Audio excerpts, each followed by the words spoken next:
Ay, magandang tanghali ho mga boss, mga kaping, mga bunyog. Isang mainit na tanghali, no? Bigay lang ho tayo ng ano rito. Mamaya magkulabo tayo, no?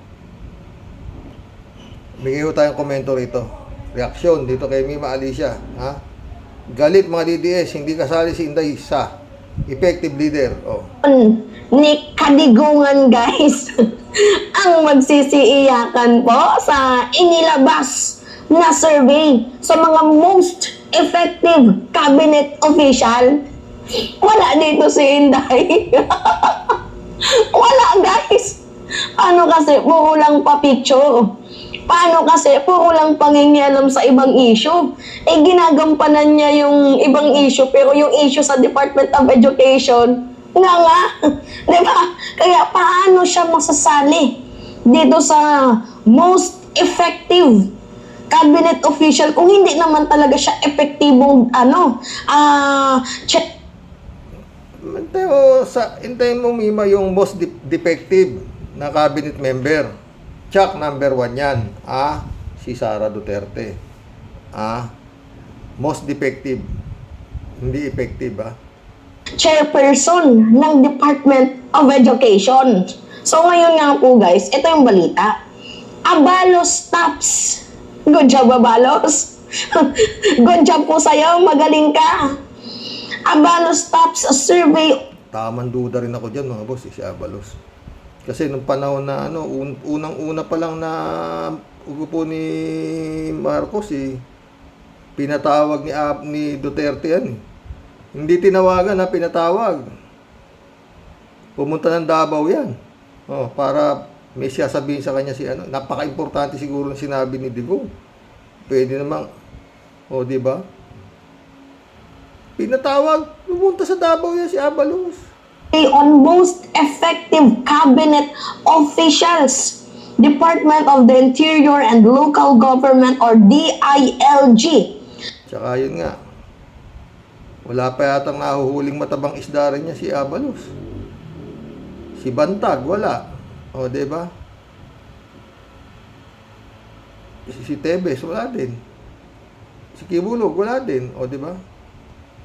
As the top performing and most trusted cabinet official of the Marcos administration in RP Mission and Development Foundation RPMD survey. Ito guys yung totoong survey na masasabi ko, hindi yung Sino kaya nagpa-survey niyan? Baka si Abalos. Hindi daw guys yung top performing, best performing ng cabinet official ng Marcos administration tapos most trusted. What? Sino kaya yung nagpa-survey noon? Diba guys, alam niya, sa totoo lang, agree ako sa survey na to. Kasi, itong mga taong to, mga silent lang po yan. Kung magtrabaho, hindi mo na kailangang dalhan pa ng sandamakmak na bodyguard. Hindi katulad kay Sarah, di ba? Mayroong 300 plus na bodyguard, tapos ang lungkot pa ng Disney princess nyo. Di ba? Lungkot ni Fiona. 400, mahigit ang bodyguard niya na pinasisweldo ni Juan de la Cruz. Mima, anong 300? Dito sa survey na to, nandito si Rimulya, si So, ito, hindi mo na kailangan ng bantayan pa ng sandamakmak na bodyguard, hindi mo na kailangang palagyan ng mainstream media, yung mga pa-picture-picture na yan. Wala naman ng masama, guys. Hindi ako against sa mga kunyari. Meron silang achievement, ipopost, hindi naman ako against doon. Pero, DILG yan si Abalo. Sumunod dito si Rex Gatchalian. Agree naman ako guys dito kay Rex. Totoo guys, kumikilos to kahit walang mainstream media. Yung magugulat. Yan yung binira ni Bongo, Mima. Si Bongo. Ka na lang, ay, ano pala to ni Gatchalian? How can may bagong improvement. Ganon guys yung magiging initial reaction niya Yung kasi may mga naririnig ako na mabilis mag-response. Itong si Gatchalian. Tingnan nyo guys every merong sakuna. Nung nakarang araw, meron ngang sunog sa Paranaque. Ubus guys yung bahay doon sa may Ebacom. Alam nyo kung ano nangyari? After that sunog, meron na agad siyang patent. Ang dami guys, talagang ang bilis niya mag-responde. Kaya nga ito lang yung masasabi ko, no? Talagang dapat nilang gawin yan dahil trabaho nila yan. Tsaka may budget naman yan, hindi sa bulsa nila nang gagaling yan. Pero anyway, maganda ang performance, di ba? Di kagaya Sara. Pero alam mo, Mima, si Sara, napaka-importante niyan kay His Excellency. Totoo. Minumura na siya ng buong pamilya niyan, pero hindi niya yan ginagalaw, hindi niya yan matatanggal sa kabinete. Yung mga top performer na yan, subukang awayin nila si First Lady pag hindi nasibak sila sa pwesto O, di ba? Pero si Sara, hindi talaga nagagalaw si Sara. Basta Duterte, di ba? Tayo natin ang ICC, Mima. Magaling ang ating DSWD secretary. Kaya may tuturing ko na literal na one of the best tawag dito, effective cabinet official itong si DSWD Secretary Rex Gatchalian. Ngayon, ang kanyang percent guys sa performance rating 89%, sa trust rating 91. Dito naman sa kay Frasco, kay Frasco Garcia, yan. Ang kanyang performance rating 87, ang trust rating niya 89. Pasensya na guys yung DOT secretary natin, medyo hindi ko siya feel. Ako guys, nagpapakatotoo lang ako, baka Ako rin, hindi ko yan feel. may magbash sa akin dyan, pero hindi ko feel ang ating DOT secretary. Pero you can check the website naman guys kung ano yung naging yung naging status na ng DOT natin. Pwede nyo i-check yung website. Pero kasi guys, ang napansin ko kasi dito sa ating DOT secretary, parang parang nasobrahan na din sa pagiging tahimik. Hindi na natin nakikita, wala tayong update, yung parang ganun. Kaya nga sabi ko guys, wala namang masama sa picture taking. Pangit lang kasi guys yung nasobrahan. Ito namang si Cristina Frasco, talagang hindi naman nagpakita, pero makikita niya naman guys sa ratings, 'di ba? So meaning to say, effective din siya, pero ang ko lang talaga, ang initial comment ko, medyo parang hindi ko pa siya nararamdaman. So, ang DBM secretary natin guys, aprobado to. Aprobado. Performance rating niya 85%, ang trust rating 87. Si DOJ Secretary Boying Remulla, 83% ang kanyang performance rating at yung trust rating niya 85. Napipil ko din si DOJ Secretary Boying Remulla, pero Ako hindi ko yan feel, Mima. Hindi ko talaga feel yan. Mabagal gumalaw. Sa mabilis lang siya doon sa anak niya Absuelto agad, ha? wag naman masyadong boying na yung mabagal kumilos. Yan lang yung akin. Katulad sa ni Kibuloy, diba? And wag masyadong kumukontra. Yung parang yung parang pinapa-feel nyo sa mamamayang Pilipino na ayaw nyong papasukin ng ICC. Although alam ko naman na part yun ng political strategy nyo, pero wag nyo namang ipa-feel na parang papatayin nyo ang hustisya. Wag ganon. Anyway, yun po guys, ang approve lang talaga sa akin dito si Benhur Abalos, si Gatchalian. So, kung gano'n ang ibig mo sabihin, Mima, yung survey na yan,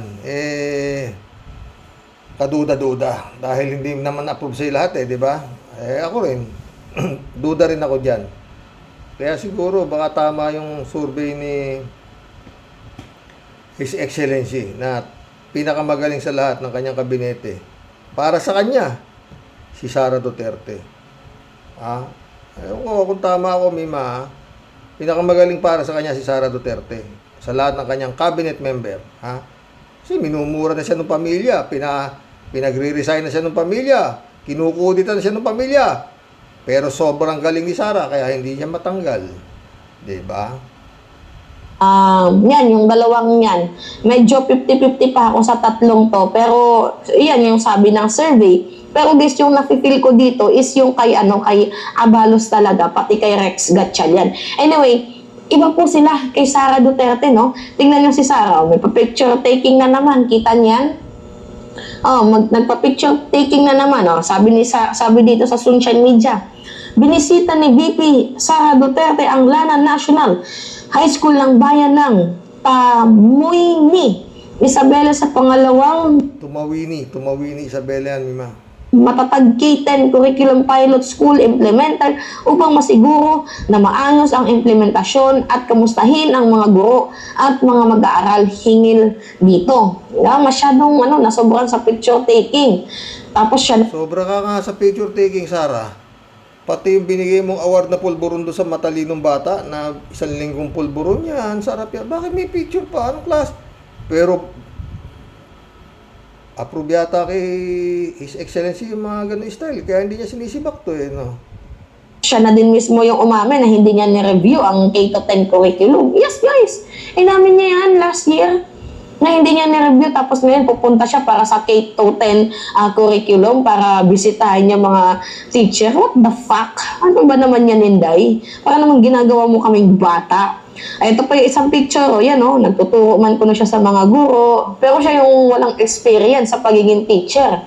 Kaya nga feeling ko, mas palitan na to bilang DepEd Secretary. Ipalit si Lenny. Si Lenny naging teacher Ito pa, diba? At mga Yun lang gusto kay Mime Talagang makaleni na siya ngayon Hindi kagaya noon diba? Anyway, mapagpatawad naman ng mga kakamping. Ewan ko lang doon sa iba. Pero okay na ang galaw nito mga friend. Oo. Okay na rin picture taking na yan. Yan nyo? Yan Yeah? Ang wala sa akin yan, guys. Ngayon, madami namang magsisiiyakan kasi, bakit hindi nasali si Sara? Hindi masasali. Bakit? Epektibo ba?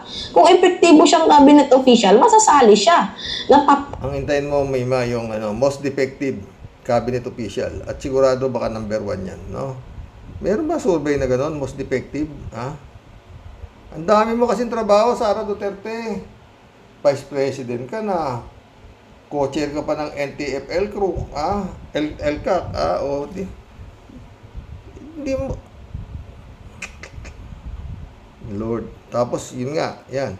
Sa DepEd ka pa, Ito, 10 hours ago, self-respect naman, mag-resign ka na, Sara, by Secretary Llamas.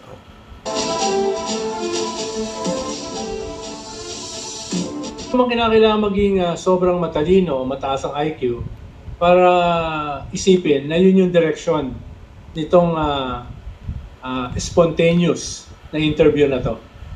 Na parang, huy, no? Sobrang manhit ka ba? Huy! ano pa ba gusto kong marinig? Sobra ka ba natutulog? No? Hoy, gising! Parang hindi mo naman kinakailangan. Unless nagtutulog-tulogan ka, ayun, wala tayo magagawa ron. Pero malinaw naman yung mensahe, di ba? Malinaw naman yung mensahe na hindi ka na welcome sa official family. Okay? Medyo, kung meron ka namang kaunting self-respect, ikaw na yung magkusa. Ikaw na yung magkusa. Huwag ka tayo na tanggalin ka or magkaroon ng petition para ikaw ay mag-resign, no? Huwag mo na hintayin yun. Ikaw na mismo kusa. At baka nga pabor pa sa'yo kung ikaw na yung kusa mag-resign. Dahil you can define your narrative. Baka nga mas magkaroon ka ng political flexibility dahil hindi ka na nakikipagplastikan, hindi ka na masyadong hipokrita, no? At hindi ka napapanood ni Sara Duterte itong mga puna sa kanya? Anak ng kamote. Tibay mo, Sara, sa totoo lang. Bagay, kung hindi ka tao, talagang wala ka ng pakiramdam. Kumbaga manhid, ganun. Ba? Hindi ka na masyadong namamangka sa maraming ilog o sa dalawang ilog. So, kung ikaw ay kusa na mag-resign, di ka naman mag-resign as Vice President mag-resign ka as Secretary of Education, no? Wala ka na sa official family. Pwede mo nang pamunuan yung matagal ng plano ng iyong pamilya na maging bagong oposisyon. No? Real talk. Pwede mo nang kahit ano. No? Pwede mo nang suportahan yung call ng iyong kapatid na mag-resign ka na, President Bongbong Marcos. Pwede mo nang suportahan yung mga threats ng iyong tatay, di ba? Pwede mo nang suportahan yung Romanov Mussolini threat ng iyong kapatid, no? So, Balik talaga, no? pwede mo nang gawin ngayon yan. So, hindi ka na mahihirapan masyado. Kaya, i-equal mo na, i-heed mo na yung writing on the wall. No? Yun yung klarong mensahe nito eh. No? Wag mo nang gayahin yung ex-human rights lawyer na kahit kaunting pride na wala na. Wag mo nang gayahin yung dating spokesperson, no? Na ilang beses na nilaglag ng kanyang principal, ilang beses nang nilaglag ng kanyang presidente, ay patalon-talon. Harry Roque rin yun, no? Anong klase ito? Samahan ito sila Digong, no? Puro mga walang pakiramdam ng mga tao siguro to, mga hindi tao to. Mga manhid sila eh. Tinitira ni Secretary Llamas si Harry Roque na. Talon Manhid. pa dun sa part 2 na Davao Rally, di ba? Siguro naman baka may kaunti namang mas lamang naman sa self-respect yung Vice President kesa dun sa ex-human rights lawyer. Ang hirap kasi plano ng political narrative na neither here nor there ka. Or you're here, there, and everywhere. Sabi nga ng kanta. Dapat matuto siya kay presidential sister na sobrang pamamangka sa dalawang ilog, medyo bumababa ngayon ang ratings. Bababa ang ratings niya, no? Dati nasa top Senator? siya eh. Dati nasa top siya dahil Marcos siya eh. Ngayon nandun siya sa last 3 or last 4 eh. Diba? Dahil nga, syempre, ayaw sa kanya nung binabatikos niya na gobyerno at hindi rin kompleto yung tiwala sa kanya nung mga kinakampihan niya ng mga bagong oposisyon o yung mga Duterte camp. So, later on, saan ka pupulutin? No? Baka ganun na mangyari rin kay Vice President kung hindi niya i-resolve itong mga contradiction sa kanyang pagiging bahagi ng official family and at the same time, lahat ng kanyang kaalyado, lahat ng kanyang kapamilya, binabanatan yung kanyang boss. Hindi ako agree dyan. Paramihan naman tinatawag ko, hindi ka naman agree. Agree naman ako sa sinabi niyo kanina, magandang gabi. Okay naman, agree naman ako doon. Dito sa part na to. Hindi, parang ibang animal kasi. Hindi po literal yung sinasabi kong animal, ha?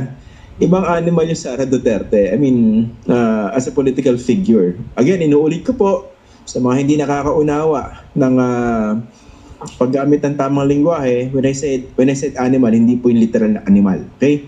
So, ibang political figure si Sara Duterte. I think kumpara naman kay Amy Marcos. I'm not sure whether that particular framework would fit her situation now. Na talagang babagsak dahil namamangka sa dalawang ilog. Ganun ba yan? Baka hindi naman ganoon kabilis ang pagbagsak. Pero halimbawa, itong mga nakaraang survey, nilampasan na siya ng isang neophyte senator. Sa isang survey lang yun. Pero sa ibang mga surveys, lamang pa rin siya eh. Mag-ano tayo dyan. Yun lang. Basta ako And joining us on Hot masasabi ko lang dyan mga friend. Hindi ho basta-basta yan. Duterte na yan. Bababa, maski at pasabihin nyo dyan. Hindi ho yan kakalag. Not unless na yun na nga, tatanggalin siya ni Marcos. Diba? Pag tinanggal naman siya, talagang lalabas na yung sinasabi ni Harry Roque na talagang ibibigay si Duterte sa ICC. Kaya si laro ni Bongbong talagang hindi niya basta-basta anuhin baka mag-isip pero yung dati nang iniisip ni Harry Roque tatya ko alam din ito nitong Duterte na to yung galaw hindi rin siya maski na talagang pinaiinit niya yung ulo ni Bongbong pero walang mangyari, di ba? Parang hindi kita kaaway. Pero yung Harry Roque, matalino yung Harry Roque, masiga ganun yun, no. Mukha ka ng kasulatan, sumulat ka doon sa padala mo na hindi kayo makiki-operate, hindi pwede puro salita, di ba? Talino si Roque, di Harry Roque. Ay nako. Mag-collab na po tayo, mga boss. Ladies Anita, shout out. Isang mapagpala Magandang Biyernes ng gabi po, Sir Rox, at sa loving wife, at sa lahat ng kasamahan ko din sa sumusubaybay sa iyong masayang programa at makatotohanan. Stay safe po and God bless po tayong lahat palagi. God bless, Lady Sanita. Lady Sanita ulit, oh.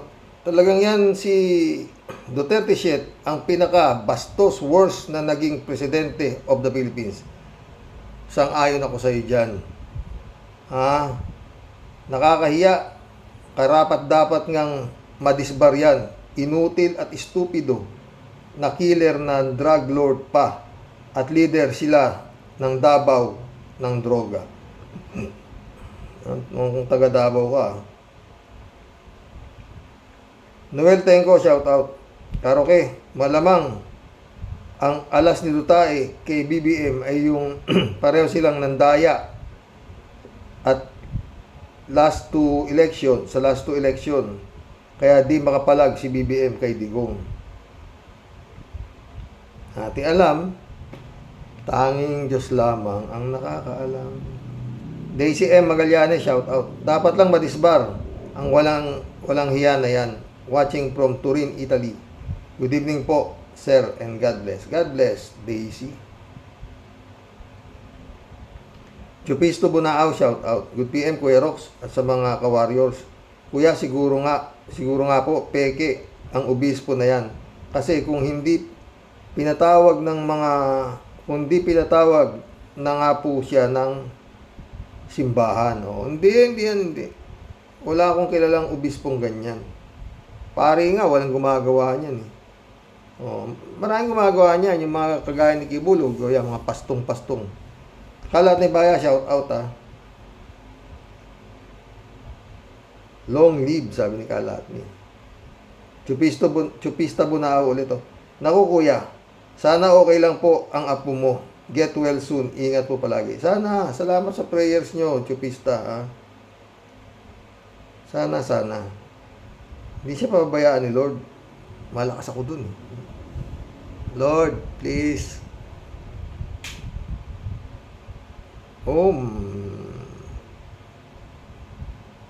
Maya, yun ang ayoko. Yung mga ganun. Alam ni Lord yan. Kalat ni Bayo ulit. Oh. Hello, Miss Akira Milus. May you have a blessed weekend. Ingat palagi. Oh. Shout out, Akira. Where na you? Good evening, Karoke. Martilyuin mo ng todo, Karoke, sabi ni Kalat ni. Chupista Bunao ulit. Oh. Kuya Rox, sana nga po, puro kabaligtad ang ipinakikita ni PBBM. At ang totoo ay nagkasundo na po sila ng ICC.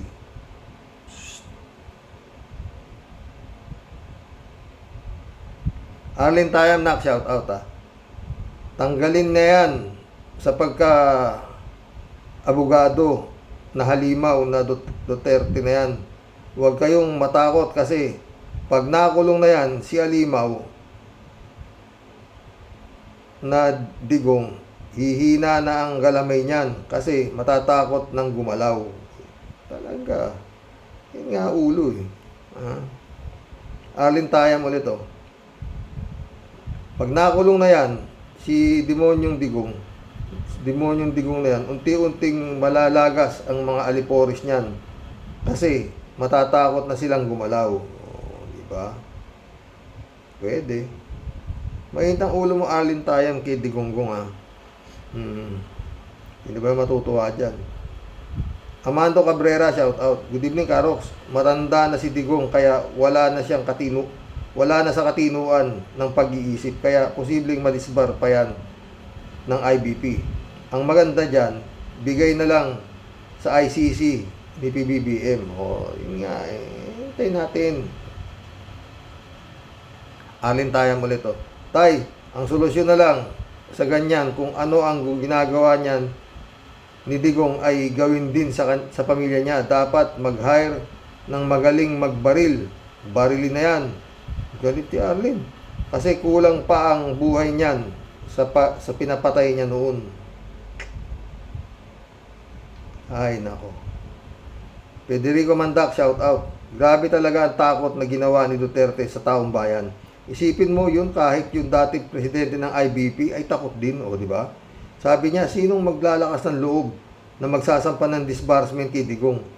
Alam, babalikan sila ng mga Duterte. Lalo kung maging presidente pa si Sara. Ang tanong natin, sino ang babangga sa pader na gaya ni Duterte? Ang sagot, God moves in a mysterious way. God bless. Mismo. Ha? Walang permanente dito sa lupa, mga friend. Marcelo Santa Ana, shout out. Disbursement, dapat yan ikulong. Maski i-disbar mo yan, baliwala na. Dapat ikulong yan hanggang sa mamatay na sa dami ng ginawang kasalanan ng inutil na yan. Kulang ang buhay niyan para kabayaran sa mga ginawa niyang kasalanan.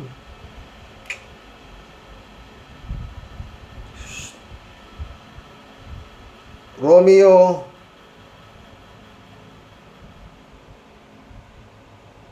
Mijay Blay, welcome to the club.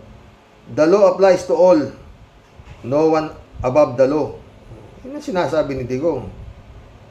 The law applies to all and nothing at all. Kung makapagsalita, diba? Tapos David Alvin Mendoza, shout out.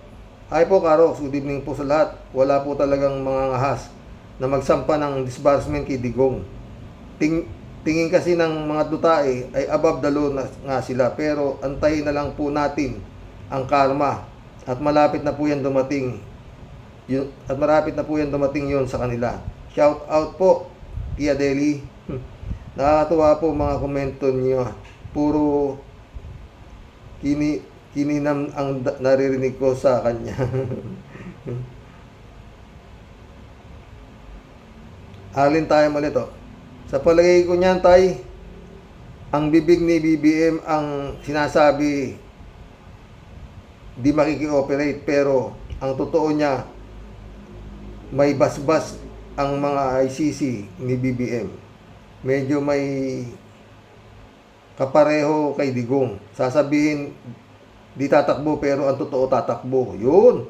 Kaya yan tay, si BBM ngayon, di niya ipaparesto, pero pagdating ng ICC, ipaparesto yan. Kasi di basta-basta papasok dito ang ICC kung walang pahintulot ni BBM. Totoo yan. Siguro ko mapupuno ang galit ni BBM pagdating ng warrant ng ICC. Puno na at sasabog na ang dibdib niyan sa galit, kaya ibibigay niyan si Digong. Sigurado. Ang tanong, PBBM, tao ka ba? Yan ang tanong. Kasi kung tao yan, tsak na ibibigay mo yan. Dahil yun nga papalit mo si Digong sa mga sinalanta niyang pamilya doon sa war on drugs niya. Wala nang pupunta sa'yo tao, wala nang maniniwala sa'yo. Tatablahin mo International Criminal Court? Walang gagong advisor mo ang magbibigay sa iyo ng advice na tablahin mo yan.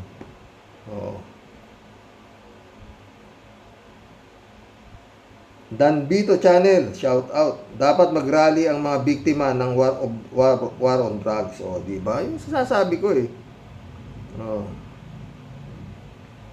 Dapat ngayon pa lang nagre-rally na sila. Arlene tayo ulit. I wish and I pray na gumaling ng apo ninyo, tatay. Ingat po, tay. God bless po always and to your family. Salamat na tayo, anak Arlene, ha. Salamat sa mga prayers nyo, mga friend. Friend Shelvin Sapeda, shout out.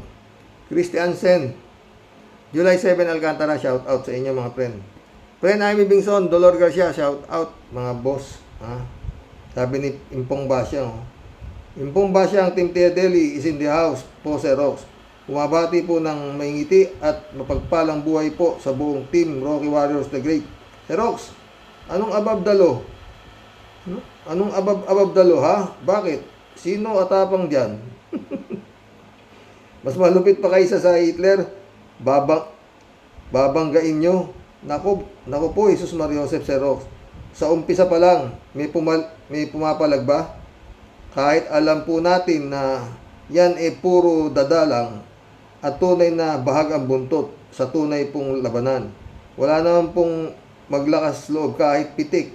Di po siya mapitik, pero mag-wait lang po tayo, Xerox, ng isang malupit-lupit na pagkakataon. Tamang pinuno at diskarte, mahuhuli ka rin, balbon, at paniguradong pasok ka sa banga na hindoropot ka. Sa ngayon, enjoy mo ang masipol-sipol at pakuya-kuya-koy. Soon, malalambat ka na rin. Wala ka ng kawala. 10 ng iyong mga kampon. Sabi nga ni The King, pag puno na ang salop, bukas, di ka nasisikatan ng araw. Fans ni The King to si Tia Delia. Karma is real. Magiging barbecue ka rin. Naglalapot na nga laway ni Piryong at Dagul. Doon po sa mga naniniwala, sa mga bulaang propeta, nag-aalasan tong kabayo, bahala kayo sa mga buhay nyo, mga buwisit, lukuhin nyo lubot ng mga lelang nyong panot. Tigilan nyo na ang pag-alasan to at paggamit sa Diyos. Mga pinutukan kayo ng mga lintik, kinam, mga buwisit, tsupi, layas. Magsitalon kayong lahat sa bangin kasama ni Satanas. Kinam, mga buwisit, mainit naman ang ulo. Ni Tia Deli. Eli, shout out Eli. Tama, Boss Rox. International court lang ang makakatulong sa sambayan ng Pilipino at local court natin hindi kayang magpatupad ng justisya. Mismo, di ba? Dating presidente ng Integrated Bar of the Philippines, talagang pwede malisbar. Ang sabi niya, sinong maglalakas loob na banggain yan? Di ba? Ang tanong, ano meron yan? Di ba? Hindi ba? Librado Ludovico, shout out. Blessed morning po, Roque, and to all Roque Warriors watching from Edmonton, Alberta, Canada. God bless po. Stay safe and healthy. Baliw na matandang dutay. No more Duterte. Mga sakim galit din si Librado. Librado ulit Mismo walang pangilang batas. Ang batas sa bansa ay para lang sa malang salapi. Lechim batas. Mainit ang ulo ni Librado. Shout out Juan Jelly, Joral Jelly. Nandiyan sila Librado sa Canada. Elizabeth Iscareo, shout out Good evening, Sir Rock. Sobrang takot talaga ng mga tao dyan. Isipin nyo, pati presidente nga ngayon, takot na takot dyan. Antayin na lang natin na makakuha ito ng ICC para mawala na ang takot natin sa pamilya na yan. Sir Rox, bakit ba takot tayo sa mga Duterte? Kasi nga, andyan pa din ang DDS niya yan na kaya nilang pumatay ng ganun-ganun na lang. Kaya ayun, walang tigil na kabunganga, kawawang Pinoy. Totoo yan.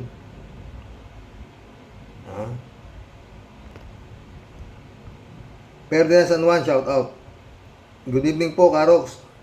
Karox, tama si ex-Senator Trillanes. Ang tanging lunas na solusyon sa tinik ng ating bayan ay ICC. Hindi nila kayang pigilan ng ICC kapag gumawa ng hakbang ICC dito sa Pilipinas. ICC power. Totoo yan. Kaya ako, tansya ko yung galaw ni Bongbong. Malalim yan. Elizabeth Iscareo ulit Iba talaga ang Pinas, Rox, kasi ang taong bayan ang dapat kumilos. Kaya lang, sa sobrang takot ng mga tao at sa dami ng problema sa pang-araw-araw, wala ng panahon ang tao para makialam pa sa mga kurap na nasa gobyernong ito. At yung dynasty sa bawat pamilya na nakapwesto, dapat itong mawala, di ba, Sir Rox? Totoo yan. Ang problema, paano nga di ba? Paano nga, di ba?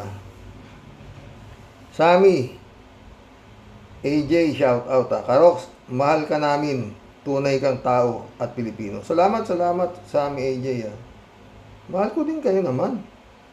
Kaya nga napakahalaga sa akin ng mga comments nyo hanggang kaya kong basahin, di ba? Soilo Flores, shout out. Joe Flores, my friend, shout out. Jun Lagon, my friend, shout out. Jeff Flores, Jeff Ramos, nak, shout out. Sabi ni Soilo, hindi basta-basta asong askal ang mga Duterte. Mga rabid dog ang mga yan. Hindi lang mababangis, mga nauulol pa. Pag nakakagat, nakakahawa pa sa mga kahayupan nila, maski Diyos nga takot sa kanila kasi baka mura-murahin sila ulit ni Digong, pati Diyos. Nanginginig pag nakaharap si Digong, kawawang Pilipinas. Hindi naman siguro, friend. Hindi matatakot si Lord dyan. Tignan mo nga nangyayari sa kanya. Malapit ng and now the end is near. Naku, friend. Walang kinatatakutan ng Panginoon. Sandra Daisy. Tignan mo nangyayari ngayon sa Japan. Sa China. Oh, lubog-lubog. Oh, kawawa sila. Lahat na inaabot nila dun. May hailstorm pa, may hurricane pa, baha pa. Oh, ayaw pa rin huminto eh. Sa kaswapangan eh. Cassandra Daisy, sabi niya, ang style na ginagamit ni Marcos Jr. ay gumagamit ng mahabang lubid hanggang kaya niyang mag-antay ng tamang panahon na itali ang mga Duterte. Oh, ang problema, mas magaling ang intelligence community ng mga DDS kaya kay Junior, proof hanggang ngayon hindi pa mahanap si Bantag, Tebes at Bantag. Namatay na lang si Esulweta na hindi nakuha ang justice ang mga Lapid family. Please watch kapihan ni Ago at Art having two different opinion. Oh, pinapanood ko yun. Mga kasamahan din natin, di ba? Sa Enso Recto, sa Bunyog. Cassandra Daisy ulit, Hindi ko binoto si Marcos pero I admire First Lady for being honest and outspoken sa public of what she really feels about Inday China. Tayong mga Pilipino dapat gayahin natin siya. Except kay Mr. Rox at Warriors kasi outspoken na tayo sa mga opinion natin. Ang kalaban natin ay mga animal and you just sit down there na nakanganga ang mga pro-China na Pilipino. Totoo yan, Cassandra. Cassandra Daisy ulit. Sabi nga ni Atty. Claire, I don't think Digong cares pag nadisbar siya kasi hindi naman siya yumaman bilang abogado pero bilang politiko mismo. Ted, shout out Ted. Maayos naman sana ang lahat mo. Maayos naman sana ang lakad mo kahapon, Karox. Patnubayan ka nawa ng Panginoon Diyos at ang iyong pamilya, lalo na ang iyong may karamdamang may bahay. Oh, hindi naman kakalimutan na isama kayo sa aming dalangin, lalo ng iyong mga kawaryos. Lagi sana kayong nasa mabuting kalagayan. Amen. Salamat Ted. Salamat, Ted. Marius J. Luma, shout out. Walang pari ng Aglipay na ganyan, Karox. Malaking pakinabang niyan kay Dutae. Wala kaming ganyang klase na pari. Good PM, Karox. Uy, Aglipay ka ba, Marius J. Luma? Rodelia Alpilor, shout out. Hello po, Sir Rox. Tama lang na madisbar yan si Sir Rox. Dilingid sa atin na ang kawalang iyaan ang pinagagawa niya at lalo na ang bunganga niya alang laman kundi magmura at magbalahura sa gobyerno. Yan po, Sir Rox. Ingat. God bless po. God bless, Rodelia Alpilor. Marius G. Luma ulit. Walang taga-Aglipay na ganyang klaseng pare. Halos lahat ng taga-Aglipay na pare, galit dyan, Karox. Oh.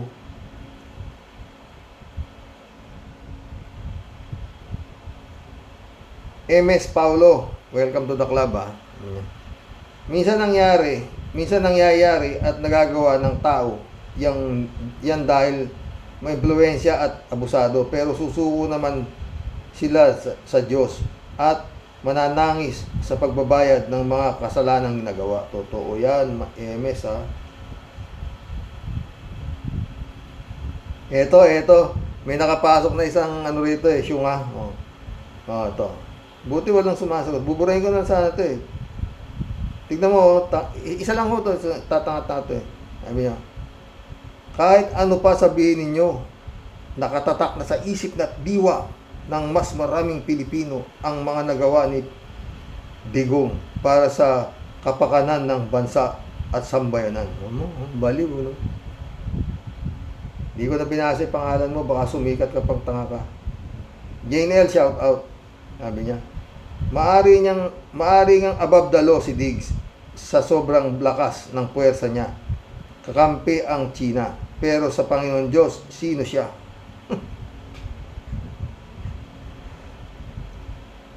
Ano ba naman tanong yan, Jane L? Si Digong sa Diyos. Maliit pa siya sa kuto. Al-Olalia, shout out ha. Hindi lang madisbar, dapat nang makulong si Digonggong dito muna sa Pilipinas hanggang iniaantay ang warrant sa ICC. Good day, Sir Rox at Kawados. God bless. God bless, Al-Olalia. Marilu Pabianak, shout out ha. Good morning po tayo sa mga Kawados. Kumusta na po ang apo ninyo tayo? Praying for your apo. Salamat na. Salamat, Tututo. Salamat sa mga prayers nyo. Oo. Ha? Masyado na nga po tayo na namamayagpag si Digong. Kawawa na bansa natin sa ginawa niyang kahihiyan. Mga krimen, problema po yung mga pinasok ng Pogo. Napasok na po tayo ng incheck. Tapos bumabalentong pa. Stand ng present administration na sa ICC. Make up his mind. Kasi nakasalalay ang kinabukasan ng bansa. Kinabukasan ng bansa ang nakasalalay. Tama. Patnubayan mo po kami, Lord. Amen. Sabi ni Marilu Pabian. Ako niniwala talaga, Marilu, na puproteksyonan ni Bongbong. Yan, si Digong sa ICC. Ako niniwala dyan. Pag ganyan, talagang laking kabaliwan ang ginawa niya. Kitang-kita sa buong mundo yan. Cuddling of criminals. Mabuti sana kung may kasong nakasampa kay Digong. Wala ni isa sa 30,000 mga nangamatay. Sige nga. Edelberto Asuncion, shout out. Dapat ikulong na yan si Digong. Si Digong na yan, puro gulo ang ginagawa niyan sa gobyerno ng Pilipinas. Mismo. Ang alam niya nga sarili niya, siya lang matalino. Dem Cruz, shout out ha. Sa totoo lang, walang pag-asa ang Pinas kung ganito ang justice system. Sang-ayon ako sa dyan, Dem. Ramon Valencia, shout out ha. Bossing, pakawala yan. Walang ganyan pare or pastor na magsasalita ng ganyan. Baka na-train niyan sa lugar ni Senyor Aguila. Pwede. Mga pare, mga to. Ito mga tinatawag na nagjojus, yung makajus Diyos lang sila. Mga baliw. Ramon Valencia ulit. Get well soon sa apo mo, Boss Rox. Salamat Ramon. Salamat talaga sa mga prayers nyo ha. Ted ulit Tingin ko Rox kay Digong Duterte, hindi lamang siya above the law, kundi siya na ang batas. Totoo, mula sa presidente, protektado niya si Duterte.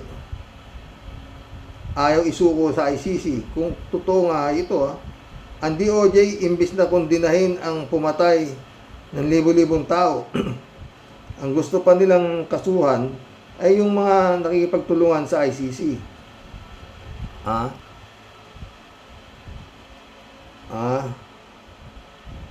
Ito yung mga dating opisyal ng PNP, mga senador, maliban kay Senador Risa Ontiveros, kampi kay Duterte.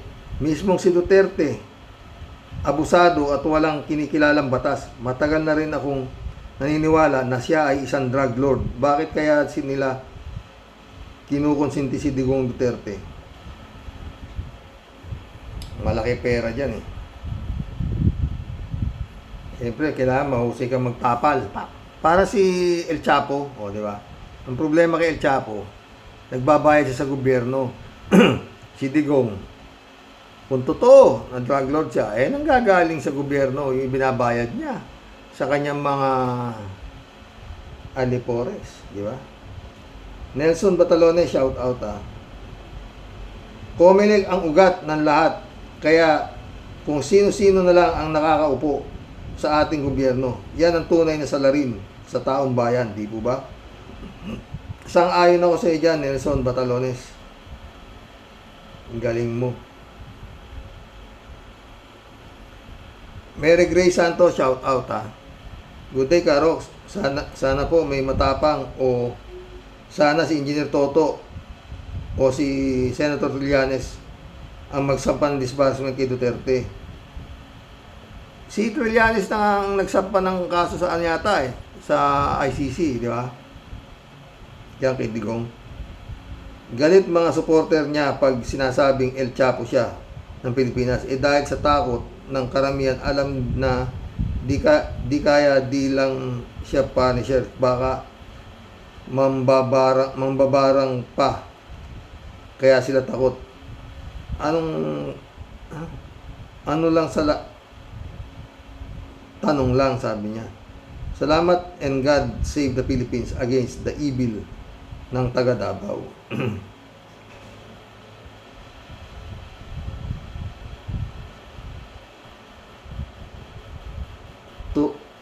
Tumasa Shorwa.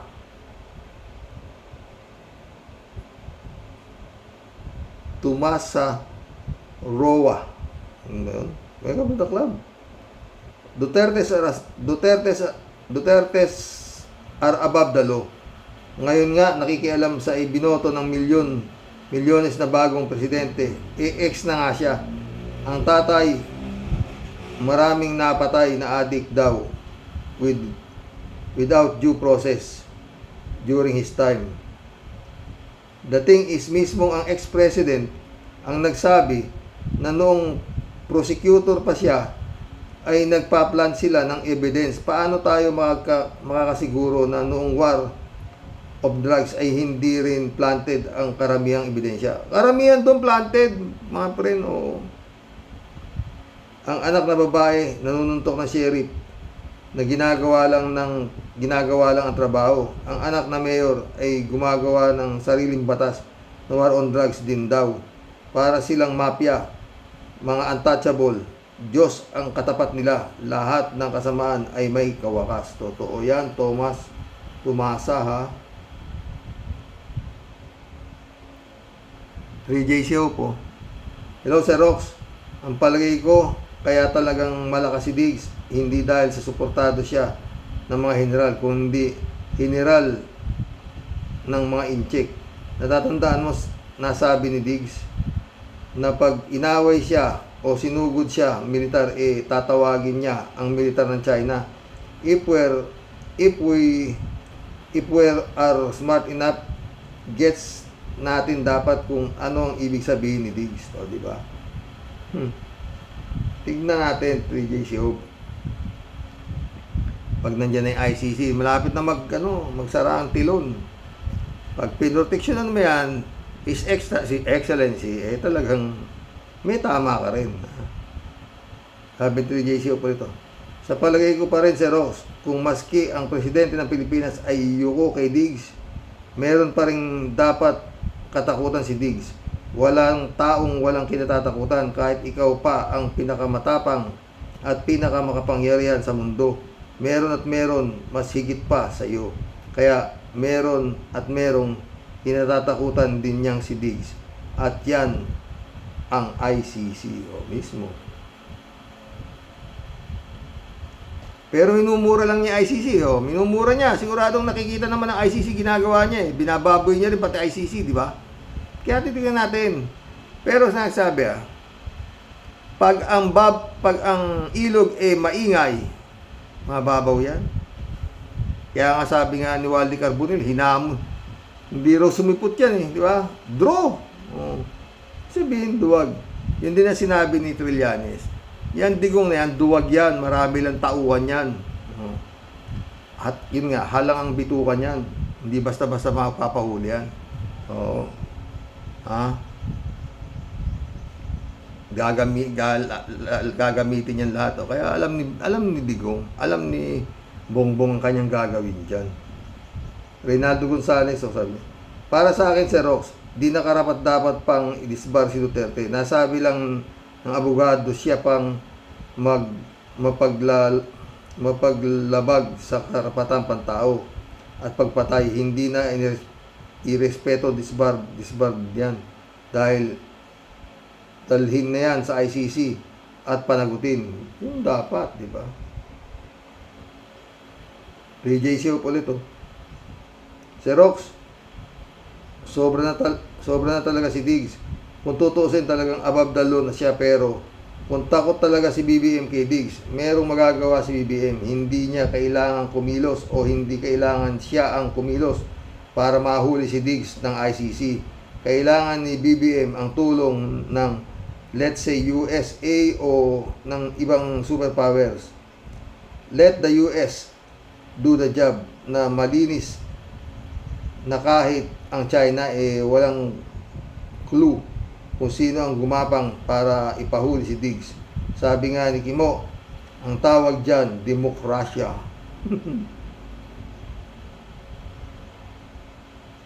J Show ulit to.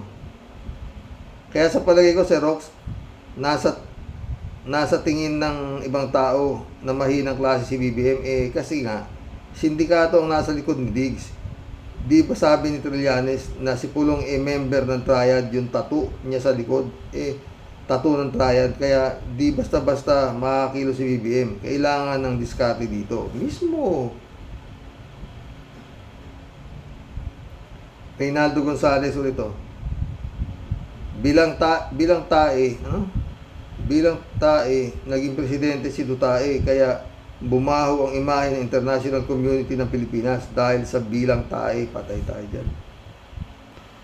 Ay, mission accomplished mga boss. Tignan ko, baka makasingit ho ako bamayang gabi ng isa pa, no? Pero hindi ho sigurado, baka nga magbantay ako ng ospital, no, mga friend. Ay, salamat po ulit sa mga prayers nyo para sa aking apo, ha. God bless po mga boss. Ay nako, Sara Duterte. Tignan lang natin, ha. Basta mag-antay-antay tayo, marami-raming popcorn yan. Ha? Jun Lagon, my friend, shout out. Brother Eli Asisio. God bless po, God bless. Salamat po uli sa mga prayers nyo, mga friend. Magandang hapon.